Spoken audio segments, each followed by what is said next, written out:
आगे सब yes ma'am.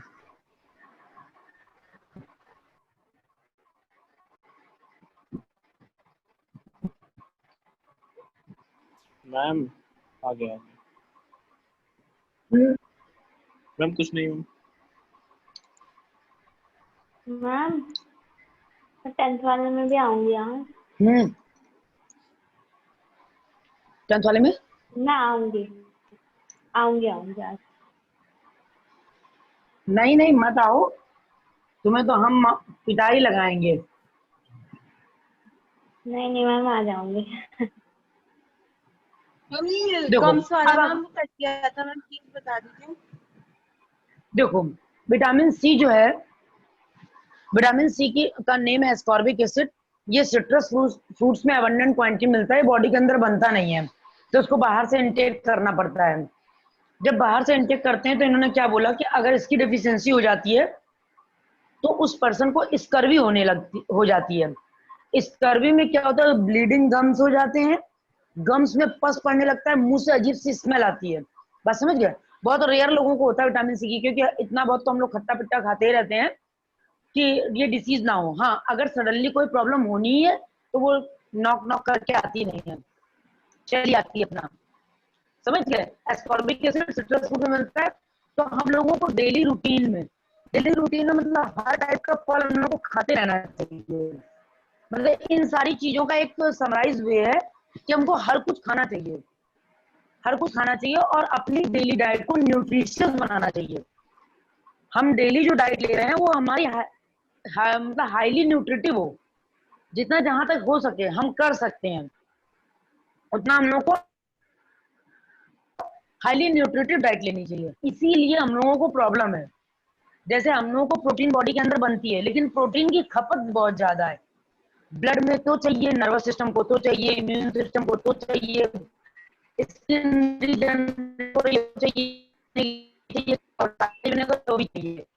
अब इतना हमको प्रोटीन चाह रहा है और इस प्रोटीन को बनाने के लिए राइबोसोम प्रेजेंट है, तो बेचारा वो कब तक बनाता रहेगा? तभी डॉक्टर को कोई भी तुम प्रॉब्लम बताओ, डॉक्टर कहेगा प्रोटीनेशियस कंपाउंड खाइए, 4 आलमंड खाइए, फलान खाइए, दूध पीजिए, दूध में प्रोटीन है, आलमंड में प्रोटीन है, पनीर में प्रोटीन है, प्रोटीनेशियस कंपाउंड दे देगा।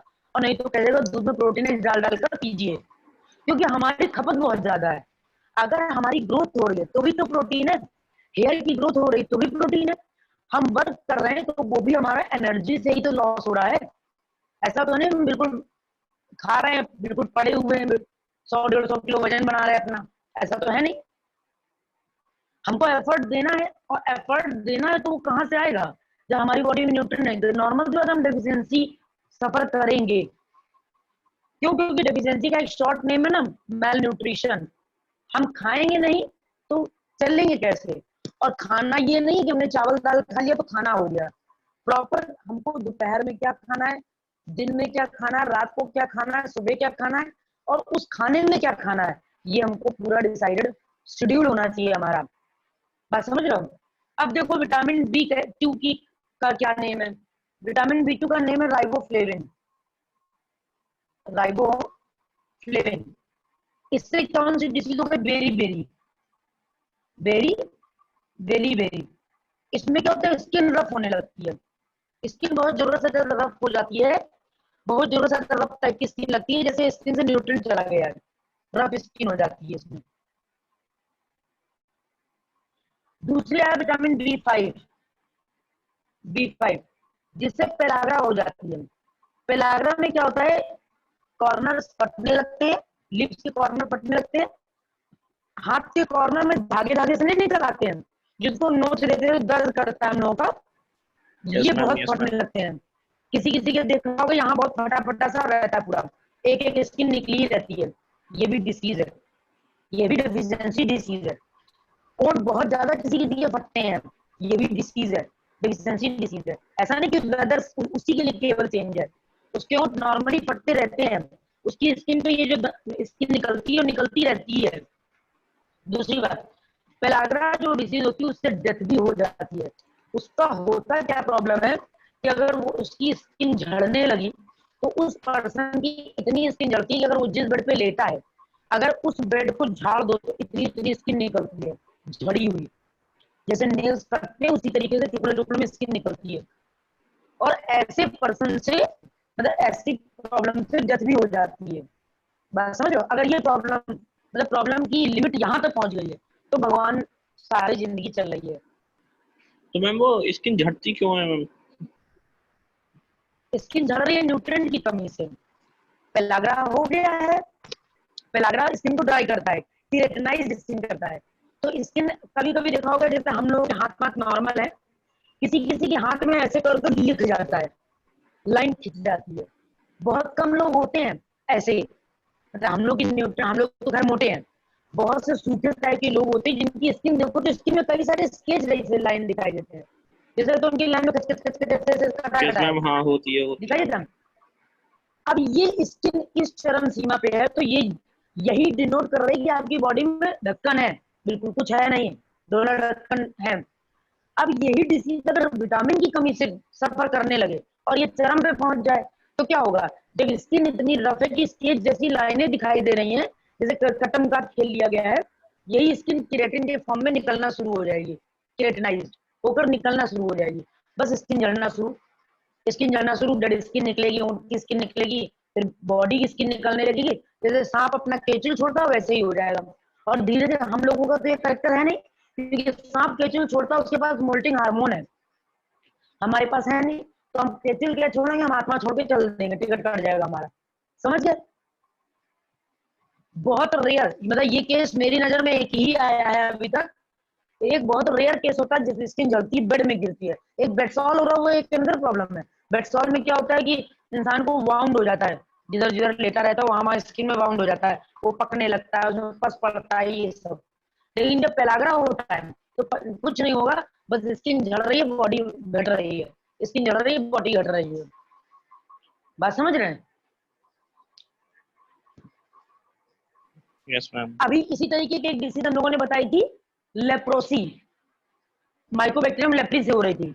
उसमें क्या हो रहा था, म्यूकस इतना बढ़ रहा था कि जो स्किन थी वो चू रही थी, मतलब बॉडी में पस चू रहा था। तो एक तरीके से बॉडी डिकम्पोज हो रही है, और वो धीरे धीरे बिना पट्टी बांधे वो इंसान रह नहीं सकता है, क्योंकि बॉडी डिकम्पोज हो रही है। सोचो, जिंदा बॉडी डिकम्पोज हो रही है, यानी हार्मफुल बात है ना। तो मैम बात म्यूकस से समझ रहे हो? डिकम्पोज कैसे होती क्या चीज? है? मैम म्यूकस से डिकम्पोज कैसे हो रही है मैम? म्यूकस से नहीं डिकम्पोज हो रही है, बैक्टीरिया की प्रेजेंस की वजह से वो डिकम्पोज हो रही है। बॉडी में लिम्फ, जो लिम्फेटिक वेसल्स हैं उनका एक साइट है। अगर सोचो हमारी बॉडी में ब्लीडिंग, एक इंटरनल ब्लीडिंग हो जाए तो हमारी जिंदगी को कुछ बचा नहीं सकता, फिर तो हमारा मरना तय है।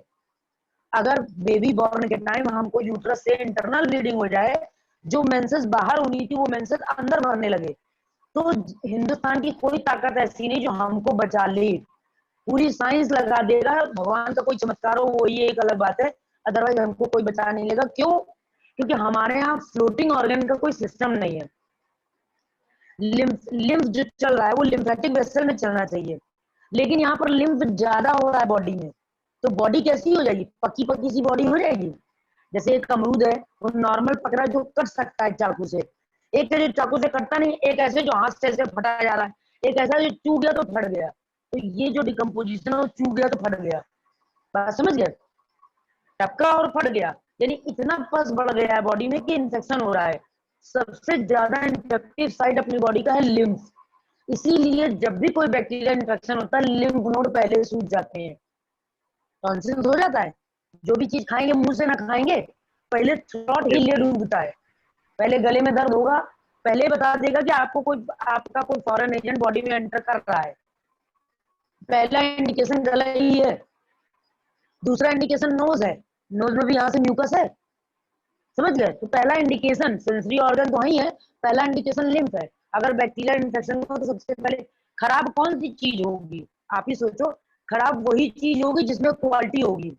जैसे बर्फी हम रख दें तो वो सूखी है, आप 2 दिन फ्रिज में रख सकते हैं अगर ताजी बर्फी है, लेकिन अगर छेना रख दें तो वो पहले सड़ जाएगा क्योंकि वो गीला है। बात समझ रहे हो? जहां लिसलिसा है यानी जहां मीठा है वही मधुमक्खी है, और जहां मधुमक्खी है वहां बीमारी है। बात समझ आती है कि नहीं आ रही है? यस बच्चों मैम। इसको लिख लो बेटा जल्दी से, अच्छा अच्छा लिखना मैम लिख लिया। राइटिंग में। लिख लिया? Very good. रब कर दें? हाँ मैम, अब मैम दूसरों से भी पूछ लीजिए मैम। बोलो बच्चों, हो गया सबका? मैम एक मिनट मैम, एक मिनट मैम, मैं बहुत देर से बोल रहा हूँ, मेरा माइक बंद था।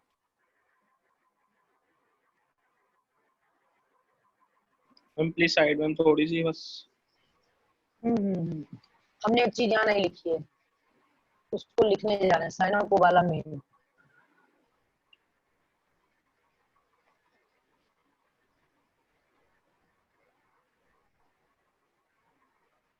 आसना यस मैम। क्लियर हो गया सारा कुछ? क्या? हम कह रहे हैं आसना, स्नेहा, रिया, भानु सबको क्लियर हो गया बेटा? Yes ma'am. Yes ma'am. Sneha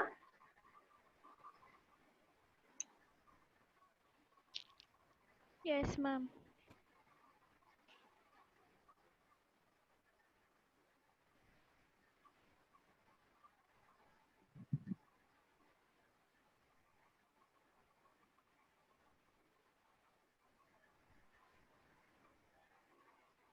अच्छा मैम एक वो बात साइड है, पे नहीं दिख रहा मैम। ये वाला हाँ मैम। साइनोकोबालामिन ऑस्टियोमलेशिया, एक मिनट रुको, दिखा? Yes ma'am.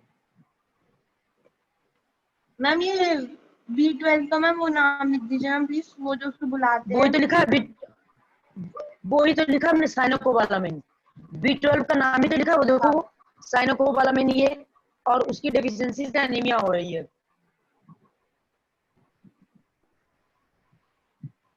हो गया? यस मैम हो गया। नहीं मैम। हाँ कर दे फिर, ये लो।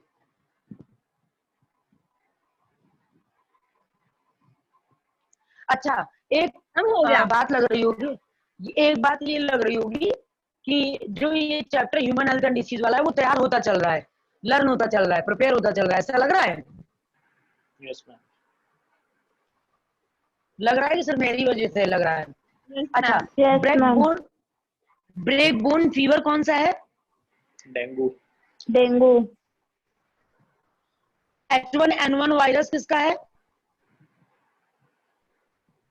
H1N1 किसका वायरस है? डेंगू। Ma'am swine flu.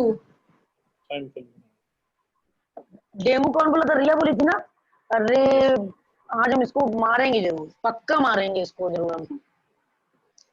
गंदा वंदा अच्छा तो ढूंढना पड़ेगा। हाँ नो मैम क्या? अच्छा दूसरी बात ये बताओ कि हम लोगों का वो एस्केरियासिस कौन कॉज कर रहा है? एस्केरिस। एस्केरिस। अब जरा देखना, डिजेनरेटिव डिसीज हो गए, हार्ट फेलियर, डेफिशिएंसी हो गई, और अब हम देखेंगे cancer, that is abnormal disease. ठीक है, कैंसर ये है एक तरीके से वायरल डिसीज, ठीक है एक तरीके से वायरल, लेकिन ये है एबनॉर्मल डिसीज। ये है कैसी? एबनॉर्मल डिसीज है। क्यों? क्योंकि यहाँ पर क्या होता है, जहां पर भी कैंसर हो रहा होता है वहां पर एक तो जीन प्रेजेंट होता है जिसका नाम है ऑन्कोजेनिक जीन। ऑन्कोजेनिक और प्रोटोन्कोजेनिक, प्रोटोन्कोजेनिक जीन्स प्रेजेंट है, ठीक, कैंसर कॉजिंग जीन है। और यहाँ इन जीन की प्रेजेंस की वजह से वायरल है, कैंसर वायरस के थ्रू होता है। इन जीन की प्रेजेंस से यहाँ पर क्या होता है, एबनॉर्मल एबनॉर्मल ग्रोथ होने लगती है सेल्स की, एबनॉर्मल ग्रोथ होने लगती है सेल्स की, abnormal uncontrolled and unwanted growth of cells हो जाती है, abnormal uncontrolled uncontrolled and unwanted growth of cells हो जाती है। बात समझ गए? अब जरा देखो, इसको हमने कैंसर क्यों कहा? ऑन्कोजेनिक है, ऑन्कोजेनिक लिख दिया हमने, ऑन्कोजेनिक। इसको हमने यहाँ पर कैंसर को एबनॉर्मल और uncontrolled unwanted growth of cell क्यों कहा, और कैंसर में हुआ क्या? अच्छा, कोई अपना ओपिनियन दे कि एक्चुअल में कैंसर में क्या हुआ होगा?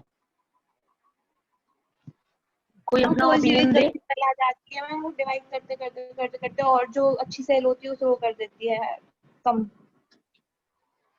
क्या कर देती है?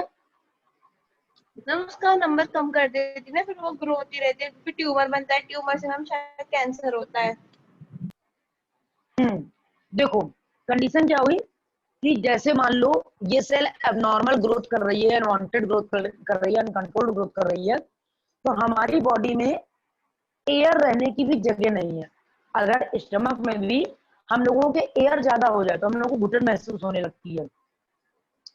कोई सेल है वो रैपिड प्रोलिफरेशन के थ्रू ज्यादा डिवाइड कर रही है, तो जब अनकंट्रोल डिवाइड करेगी तो डिवाइड रीडिवाइड रीडिवाइड रीडिवाइड करके ग्रुप ऑफ सेल बना रही है। इस ग्रुप ऑफ सेल को हम लोगों ने क्या कहा? ट्यूमर। ट्यूमर, बात समझ गए? ये जो ट्यूमर बन के तैयार हुआ है, ये जहां प्रेजेंट है वहां पर घिस घिस के अपना स्पेस बना रहा होगा। ये अपना स्पेस बना रहा है, स्पेस बना रहा है। जहां पर ये रोटेट कर रहा है वहां पर बाउंड क्रिएट कर रहा है। जैसे मान लो कि टेम्पो में 4 लोग बैठे, 5वें की बैठने की जगह नहीं है। बहुत अगर दुबले पतले भी लोग आए हैं तो 5वें की बैठने की जगह नहीं, और ठीक ठाक लोग हैं तो 4 लोग भी ठीक से बैठ नहीं पाते छोटे वाले ऑटो में, समझ गए? तो वो क्या करते हैं, जो चौथा घिस के बैठा होता है उसके आधे हाथ पर तो ऑलरेडी दर्द होने लगते हैं, क्योंकि बाकी 3 तो बैठे हुए, चौथा ही जगह बनाकर बैठा है। तो यहाँ पे कंडीशन क्या है, जब बॉडी में जगह ही नहीं है और सेल्स डिवाइड कर रही हैं और उन्होंने बंच बना लिया है। अब ये जो बंच ऑफ सेल्स डिवाइड करेंगी, कलेक्ट होंगी, वो जहां स्पेस बनाएंगी वहां पर ब्लीडिंग होने लगेगी। अब ये ब्लीडिंग से लसाबोर हो गया है बिल्कुल, ठीक है? ब्लीडिंग इसके चारों तरफ ब्लड आ गया है, ट्यूमर भी बन गया है, सेल्स भी ग्रोथ कर रही हैं। अब ये ट्यूमर कैंकेरियस हो गया है, यानी डेवलप कर चुका, पूरी तरीके से अपनी जगह बना चुका है, वहां घाव कर लिया है, ब्लीडिंग उससे हो रही है, इसमें भी ब्लड लगा हुआ है, और ये सेल्स बिल्कुल पूरी तरीके से परफेक्ट हो चुकी है। कैंसर की लास्ट स्टेज आ गई, और स्लो ऑपरेटिंग डिसीज है। जब पहले एक सेल डिवाइड करेगी तो पता नहीं चलेगा, जब ये सब पूरा इतना डेवलप हो गया तब पता चला, जब पता चला तो अब सीजर लगेगा तो सेप्टिसाइटिस से इंसान मर जाएगा। अदरवाइज कैंसर में अगर सीजर लगा तो वायरस पहले ही फैल जाएगा। और इसीलिए डॉक्टर कहता है अभी जितने दिन जिंदा है उतने दिन रहने दो, बाकी तो इनको जाना है, कोई ऑप्शन है नहीं। कैंसर किस किस टाइप के हुए? एक तो ब्लड कैंसर हुआ, और दूसरा ब्रेस्ट कैंसर हुआ, यूटेराइन कैंसर हुआ, बोन कैंसर हुआ, ब्रेन कैंसर हुआ। अब तो तमाम तरीके के कैंसर डेवलप हो चुके हैं, lungs cancer, bone cancer, uterine cancer, mouth cancer, ये तमाम तरीके के कैंसर डेवलप हो गए हैं एबनॉर्मल और अनकंट्रोल्ड और अनवांटेड ग्रोथ ऑफ सेल्स की वजह से। बात इतनी क्लियर हो गई बच्चों? बात इतनी क्लियर हो गई है सबको? तो मैम ये जहाँ भी ट्यूमर का जो भी बोलो हाँ बोलो बोलो बोलो, अरे 2 लोग बोल रहे थे, एक भी नहीं बोल रहे हैं, बोलो। मैम, ये जो ट्यूमर का जो बोलो भैया।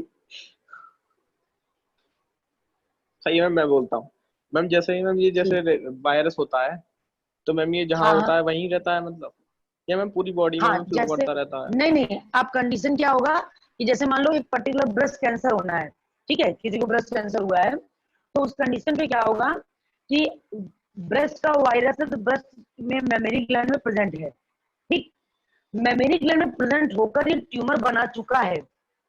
अगर इसका सही से ट्रीटमेंट नहीं किया गया तो वो इस रीजन में पूरा फैलेगा और ब्रेन तक पर चला जाएगा, और ब्रेन इंसेफेलाइटिस हो जाएगी, ब्रेन कैंसर होके मर जाएगा इंसान, चाहे वो ब्रेस्ट रिमूव कर दो तो भी। अगर ब्रेस्ट कैंसर लास्ट स्टेज में पहुंच गया है तो उसकी स्प्रेडिंग को रोक नहीं सकते, क्योंकि ये एरिया तो मिला हुआ है ना। अब ये ब्लड सर्कुलेट कर रहा है, यहाँ से टकरा रहा है, सर्कुलेट कर रहा है, टकरा रहा है।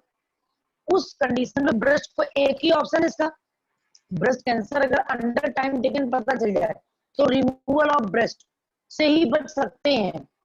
कीमोथेरेपी देंगे, उस एरिया को इतना केमिकलाइज कर देंगे कि वहां पर कोई दूसरा मतलब वायरस डेवलप ना करे, उस कंडीशन पे केमिकल देने पे आई लैसेस, आईब्रो, हेयर सब चले जाते हैं, इतना हार्ड केमिकल होता है। फिर भी अगर वायरस फैल चुका है तो ब्रेन कैंसर होके मर जाएगा इंसान तड़ से, क्योंकि ब्लड, वायरस अगर है तो वो ब्लड इससे कहीं ना कहीं टकरा रहा है और ब्लड उससे कंडक्ट हो जाएगा पूरी बॉडी में। यूट्राइन कैंसर है सपोज दैट, तो वो एक ऐसा यूजलेस पार्ट है कि जब तक प्रेग्नेंट होना तब तक जरूरत है, अदरवाइज उसका कोई सर्कुलेशन नहीं है। हाँ, ब्लड सर्कुलेशन यूट्राइन एक अलग से आर्टरी वहां जाता रहता है, लेकिन अगर प्रेग्नेंट हो चुके तो उसका कोई यूज नहीं है। अगर इनकेस यूट्रस में सिस्ट बन गई है, यूट्राइन कैंसर हो गया है, तो डॉक्टर बता देते हैं कि यूट्रस को रिमूव कर दीजिए। यूट्रस में सिस्ट बन रही है, ओवरी में सिस्ट बन रही है, तो उसका एक ऑप्शन है कि इसको कट करके हटा दीजिए। हटाना ही एक ऑप्शन है, क्योंकि ट्रीटमेंट सिस्ट और स्टोन अगर एक बार बॉडी में बनने लगी तो आप मेडिसिन खा लीजिए, स्टोन यूरिन से निकल जाएगी, फिर स्टोन बनेगी, फिर स्टोन बनेगी, क्योंकि कैल्शियम के क्रिस्टल है वो डिपॉजिट हो रहा है। तो स्टोन अगर एक बार जगह बना लिया है तो बार बार स्टोन बनेगी जरूर, बार बार स्टोन बनेगी जरूर। आप समझ रहे हो? तो वही कंडीशन यहाँ बताई गई कि अगर यूट्राइन कैंसर है कोई दिक्कत नहीं। लोग कहते हैं माउथ कैंसर टोबैको से होता है, टोबैको से कुछ नहीं। ऐसे ही पर्सन को माउथ कैंसर हुआ जिसने टोबैको कभी नहीं खाया है। अगर आप पेस्ट नहीं करते हैं, और कभी कभी हम लोग जैसे बिस्किट बिस्किट खाते हैं तो पूरे मुंह में चिपक सा जाता है, कोई चॉकलेट खा लो तो पूरे मुंह में दांत में चिपक जाती है। अगर वो चिपकी हुई चीज आपकी बॉडी में चिपकी रह गई और उसमें इन्फेक्शन होने लगा, कैसे? कैंसर कब होता है? टोबैको खाने से कैंसर नहीं हुआ। आप भरे हुए मसाला पाउच जो भी है भर लिया आपने, भरने के बाद क्या करते हैं, आप सोच रहे हो 10 रुपए का रजनीगंधा खा लिया है, कोई चाय ले आए तो उसको रजनीगंधा को थूके क्यों, तो आपने साइड में कर लिया और चाय पी ली। अब क्या पहुंचा, यहाँ बाउंड तो था ही, मसाला भी आपने खा रखा था, चाय पी ली तो अब इन्फेक्शन पहुंच गया। अब ये सड़ेगा, क्योंकि खाने की लिमिट है, खाओ तो मुंह धुल लो, फेंक दो, लेकिन लोग क्या करते हैं साइड में दबा के अपना इधर उधर खाते पीते हुए रहते हैं। जैसे च्युइंगम है, लोग च्युइंगम खाते हैं, च्युइंगम खाते रहते पेट में निगल लेते हैं। अब वो इतना हार्ड है कि पेट में कोई एंजाइम ऐसा नहीं जो उसको डाइजेस्ट कर ले, फीकल मैटर से निकल आता है, नहीं निकल पाता तो हाथों में चिपक जाता है। बात समझ गए बच्चों? तो बात समझ में आ रही है कैंसर वाली? हाँ मैम, अगर मैम ब्लड कैंसर हुआ तो मैम पूरी बॉडी में रहेगा सर? हाँ, ब्लड कैंसर का तो कोई इलाज नहीं है। ब्लड कैंसर हुआ है तो कोई इलाज नहीं, फिर तो मौत है। जब तक चल रहे हो तब तक चल रहे हो पैसे के दम पे। तो मैम ये ब्लड कैंसर फिर होता कैसे है, मतलब मैम? ब्लड कैंसर में क्या होता है, जो लिम्फोसाइट सेल्स होती हैं वो एब्नॉर्मल ग्रोथ करने लगते हैं। कोई रेडिएशन, कोई केमिकल पहुंच गया है, कोई वायरस पहुंच गया जिससे वो abnormal leucocyte cells abnormal growth कर रहे हैं। देखो यहाँ पर भी लिम्फोसाइट का ही हो रहा है रोल। ल्यूकोसाइट सेल जो कि इम्यूनिटी को मेंटेन करते हुए एब्नॉर्मल ग्रोथ कर रहे हैं, अब इम्यूनिटी बची नहीं बॉडी में, तो हर 6 महीने में ब्लड उसका खराब हो जाएगा। तरीका क्या है, तो हम बोन मैरो ट्रांसप्लांट कर दें। बोन मैरो किसका सगे भाई बहन हो तो ही बोन मैरो ले सकते हैं, जेनेटिक सेम होनी चाहिए, किसी दूसरे का बोन मैरो लगा नहीं सकते हैं। पैनिक और कॉस्टली ऑपरेशन है। बोन मैरो ट्रांसप्लांट कर देंगे तो ब्लड कैंसर से बच सकते हैं। जिसके पास पैसा होता है, जैसे डॉक्टर हो गई, तो ब्लड ट्रांसफ्यूज करा लेता है 6 महीने में जाकर ब्लड ट्रांसफ्यूज। लेकिन 6 महीने में क्या, एक तरफ से ब्लड निकल रहा, दूसरी तरफ से ब्लड चल रहा है, तो आर्टरी में तो वायरस है ही है। ऐसा तो नहीं कि पहले आर्टरी निकाल लिया फिर पाइप लगा के धो लिया वायरस चला गया। इधर से निकल रहा, इधर से जा रहा, आर्टरी और वेन्स में तो वायरस रह गया, सिर्फ ब्लड जो खराब हो गया वो निकल रहा है। उसके साथ वायरस की तो रेप्लिकेशन पावर इतनी ज्यादा है कि वायरस उसके साथ निकल गए तब भी बॉडी में चिपके रह जाएंगे। बदतमीज किस्म का है वायरस, पता नहीं कौन ने डिस्कवर करा है इसको, आज तक उसका कोई ट्रीटमेंट नहीं है। ऐसी चीज डिस्कवर कर ली गई है जिसका कोई एंटीबायोटिक नहीं जिससे उसको किल किया जा सके। अगर ब्रेन कैंसर हुआ तो भी नहीं बचेंगे, क्योंकि ये ऐसी चीज है जहां स्प्रेड होने के चांसेस बहुत ज्यादा रहते हैं। यहाँ पे सर्कुलेशन आपने देखा होगा, यहाँ पल्स चलती रहती है, धक धक धक धक, ये चीज चलती रहती है ना ऐसे, यहाँ पर अगर छूते तो पल्स हो रही है यहाँ पर, तो ये सर्कुलेशन, ये चीजें हाईली एक्टिव है। अगर ये चीजें इफेक्टिव होती हैं तो जैसे मान लीजिए आपने जहर खाया है, खाना मत, और तड़ से सो जाओ, मरने में 10 सेकंड नहीं लगेंगे। अगर आप सो गए तो आपको जो पॉइजन है वो जल्दी असर कर जाएगा, और अगर सो नहीं पाए तो पॉइजन रुक जाएगा बॉडी में। बस समझिए, लोग कहते हैं जब हम मेंटली रिलैक्स करते हैं तो जो चीजें हमारी मतलब हार्ट बीट वगैरह स्लो चलती है, लेकिन इसकी स्प्रेडिंग पावर तेज हो जाती है। समझ गए बच्चों? तो यूटेराइन कैंसर कहाँ, सॉरी कैंसर कहाँ पे हुआ? ब्रेस्ट कैंसर हुआ, जिससे बच सकते हैं अगर स्टार्टिंग स्टेज में पता चल जाए तो। और पहले ये कहा जाता था ब्रेस्ट कैंसर उसको होता था जो लेडी मिल्क फीडिंग नहीं कराती, मिल्क बना और फीडिंग नहीं कराई तो वो मिल्क सूख जाता है बॉडी के अंदर और वो ट्यूमर बना लेता है। लेकिन अराउंड अगर 55 साल की लेडी है जिसके 2 बच्चों की शादी हो चुकी है, उसको भी ब्रेस्ट कैंसर हुआ है, उसको भी ब्रेस्ट कैंसर हुआ है, ये मेरे सामने का देखा बात है, वो आज भी जिंदा है, वो आज भी जिंदा है। उसके एक ब्रेस्ट में कैंसर हुआ था, एक ब्रेस्ट को रिमूव कर दिया गया और वो आज भी जिंदा है। और उसी जगह दूसरी लेडी को ब्रेस्ट कैंसर हुआ, ब्रेस्ट कैंसर से तो वो बच जाती, ब्रेस्ट दोनों उसके रिमूव कर दिए गए, लेकिन इतना इन्फेक्शन फैल चुका था कि इन्फेक्शन हेड में चला गया और उसको ब्रेन कैंसर से मौत उसकी ब्रेन कैंसर से हुई। बात समझ गए?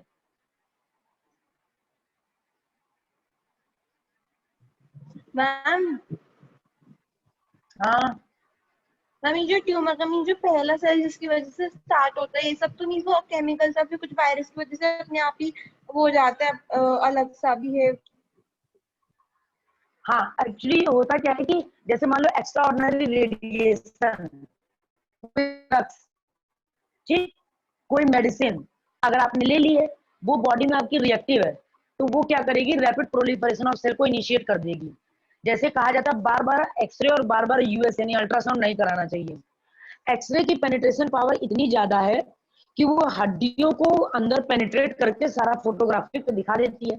तो हमारी इन टिश्यूज पे भी तो इफेक्ट पड़ रहा होगा, इन टिश्यूज पे ऐसा इफेक्ट पड़ा कि सेल्स रैपिड प्रोलिफरेट करने लगी, कोई एक सेल प्रोलिफरेट करने लगी, लो कहानी खत्म।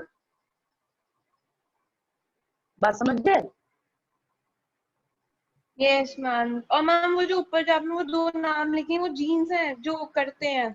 हाँ, ये ऑन्कोजेनिक जीन्स है, या यहाँ आई नहीं है, सॉरी यहाँ आई है, ई नहीं है, ऑन्कोजेनिक जीन्स है, तो ये प्रोटोन्कोजेनिक जीन्स है। इन दोनों जीन्स की वजह से अगर जीनिक कैंसर है तो ये abnormal uncontrolled unwanted growth of cells हो जाती है, then cause the tumour, tumour अपना स्पेस बनाता है, देन कॉज द कैंसर। पहले ट्यूमर बनेगा उसके बाद ही कैंसर होगा, सिर्फ ब्लड कैंसर को छोड़ के। ब्लड कैंसर में कोई ट्यूमर नहीं है, सिर्फ नंबर ऑफ सेल्स इंक्रीज कर जाती है, इसीलिए ब्लड कैंसर को हम लोग ल्यूकीमिक बोलते हैं क्योंकि ल्यूकोसाइट्स इंक्रीज कर रहे हैं। Uterine cancer, mouth cancer, lungs cancer, इतने सारे कैंसर डिस्कवर हुए हैं।